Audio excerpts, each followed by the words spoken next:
국토부에 제출한 자료 중에 2011년, 2012년 초기 생산 분야에 대해서 그 리콜 엔진 결함이 있었습니다. 세타2 엔진과 관련해서요. 그런데 이와 관련해서 초기 생산된 공장의 그 환경 때문에 환경이 좀 좋지 않아서 그랬다고 얘기를 했는데, 이번에 미국에서 발생한 집단 소송에 합의를 해주면서 보면 2013년, 14년 소나타까지 수리 비용 전액을 보상하기로 합의를 했어요.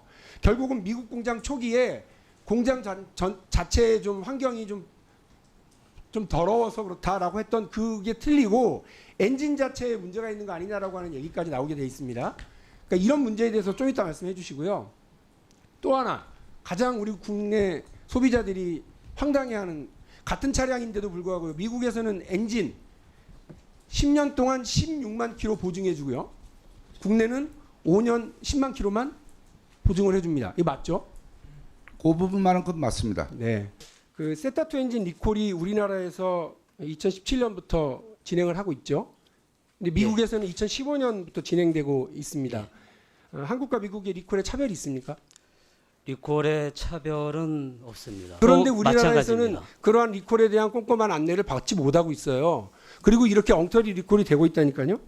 현대차가 미국 소비자들은 2015년부터 리콜을 통해서 적극 보호하면서 국내에서는 2년 동안이나 위험에 방치해놨던 거 아닙니까? 뒤늦게 이걸 리콜을 실시하면서도 완전 엉터리 리콜, 깜깜이 리콜을 하고 있는 거예요.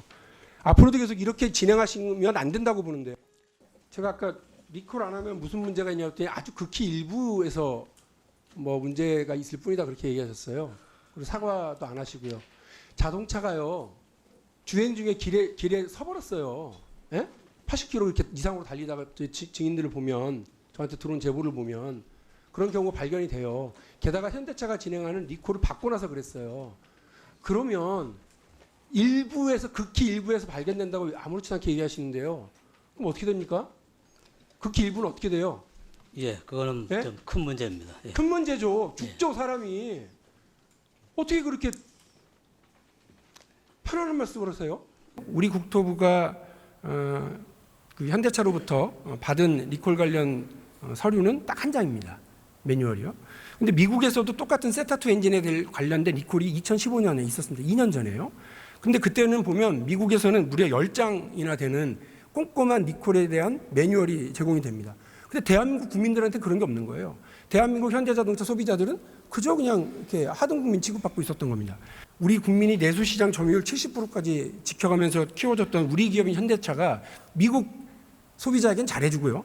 우리 국내 소비자들한테 함부로 대하니까 미국 소비자들은 고객님이고 우리 한국 소비자들은 호객님이다라는 자조적인 얘기까지 나오고 있는 거라고 저는 생각합니다. 5월 12일 날 국토부가 검찰에 현대차 내부 문건과 관련해서요, 그 수사 의뢰하신 적이 있습니다. 네. 근데 이때 세타2 엔진 결함을 은폐했다라고 하는 정황에 예. 대해서는 수사 의뢰를 안 했습니다. 빠져 있습니다, 지금. 예. 혹시 이와 관련해서 추가 수사 의뢰를 하실 의향은 없으십니까? 문제는 이런 겁니다. 2015년에 이미 2년 전에 미국에서는 세타2 엔진에 대한 리콜이 진행됐는데 2년 동안 우리 국내에서는 숨기고 속이고 있었다는 겁니다. 자동차 제작 결함이 있는데도 불구하고, 안전 문제가 있는데도 불구하고 그걸 판매하고 방치했다고 한다면 이 엄중한 범죄 행위라고 저는 봅니다. 근데 검찰이 지금 이 수사 의뢰를 받아놓고 5개월 동안 속도가 하나도 안 돼요. 안 나가고 있어요.